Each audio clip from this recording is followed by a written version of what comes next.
basically, this is a lot of words, but we're going to try to explain the in-text citation. I kind of like using the word in-text citation. All right?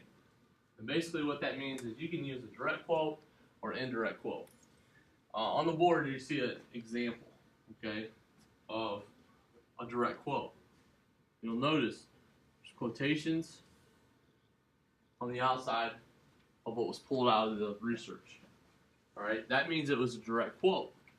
Okay, after the direct quote, they had parentheses with the author's name and a page number. That's kind of old school. All right, not a lot of you today in middle school are going to have an author and a page number. So my question to you is,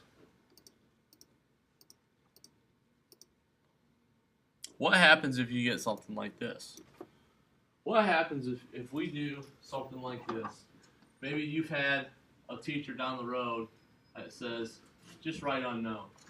Okay? You don't know the author, just put unknown in the beginning. And then you have a title of a web page article. All right? This is your web page article. Then this is the year you got it was written. And this is your URL. Okay? All you know is basically the title of the article online. What's it say? Okay, so this is my information that I think would be good for my research paper. Okay, in 2005, U.S. government researched or released that global warming is increasing by 1.5 degrees Fahrenheit each year. This alarming rate will melt most polar ice caps by 2025. I like this. Okay, I want to use this chunk. All right, I can use it two ways.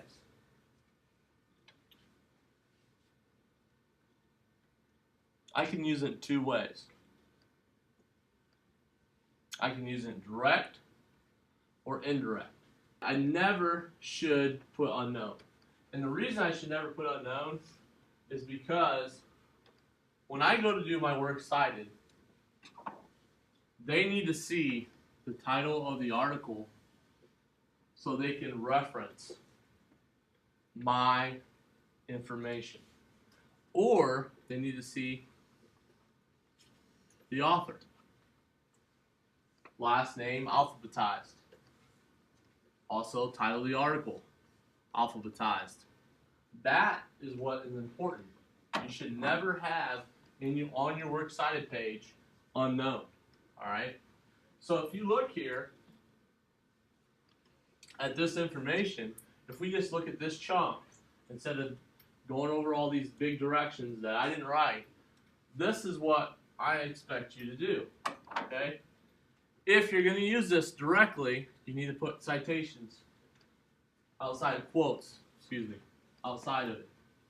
Then you can eliminate your period, and then outside of here, you would put in parentheses, in quote here, USA, it's spelled wrong on the board, I see that, global warming.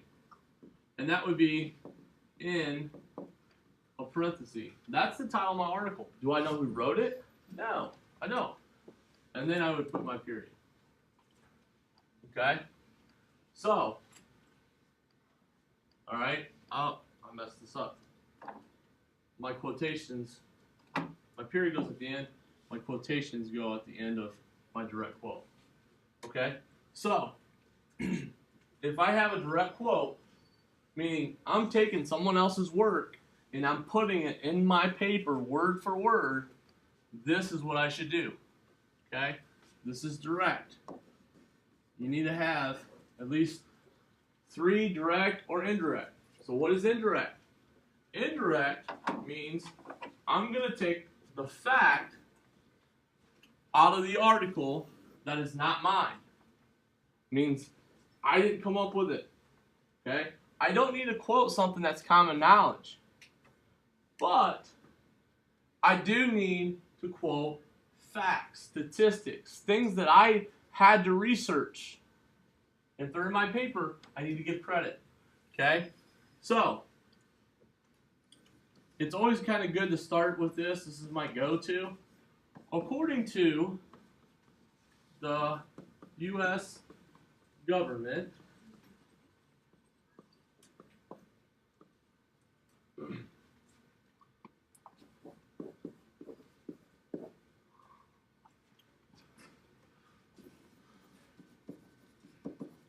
This is what we call paraphrasing.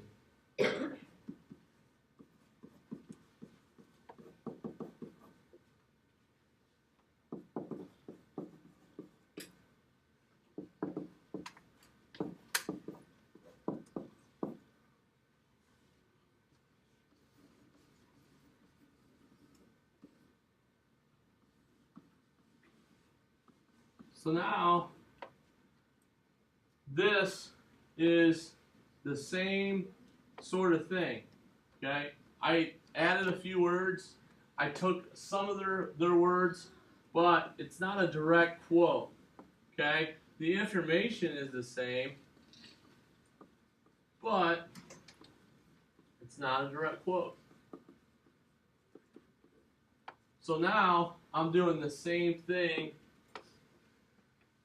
as before. I'm not using every single word, but I'm using the basic fact that I need.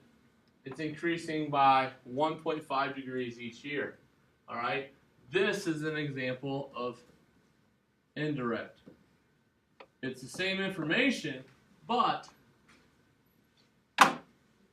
it's not word for word. And it's not my information. It's something that I researched. And when somebody wants to look up your article or make sure that you're telling facts and not lies, they're going to use your works cited page. And it's going to be alphabetized and it's going to be indented so I can clearly see the title of the article or the author's last name. This is how you do